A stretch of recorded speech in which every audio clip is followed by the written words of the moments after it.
জামাতে ইসলামীর লোকেরা যদি চাঁদাবাজি করে, ইভেন আমার সম্পর্কে খোঁজ নেন, যদি দূরতম কোন এই জাতীয় অন্যায় কাজের সাথে সম্পর্ক রাখেন, আল্লাহকে হাজির নিয়ে বলছি, আমাকে ভোট না দেওয়াটাই হবে আপনার জন্য ইমানি দায়িত্ব।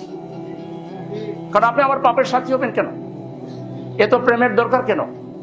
আমি জামাত ইসলামী করি না কোন ইসলাম করি, যদি আমি পাপী হই, আমি অন্যায় করি, আমি সমাজের উন্নয়নের ফান্ড মেরে খাবো, এটা যদি হয়, তাহলে আপনি আমাকে ভোট দিবেন কেন? আমাকে ভোট দিতে না দেন সেই ব্যবস্থা করুন।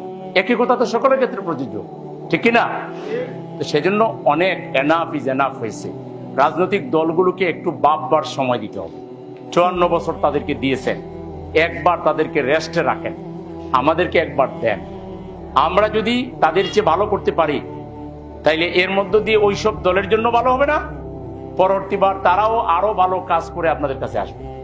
তখন যদি আমাদের চাইতেও ছাড়াই দেয়, আমরা আবার তাদেরকে দিবেন। পরের বার আমরা আরো ভালো করে আসবো, আমাদেরকে দিবেন, ওদেরকে রেস্টে রাখবেন। এটাই তো রাজনীতির নিয়ম, ঠিক কিনা?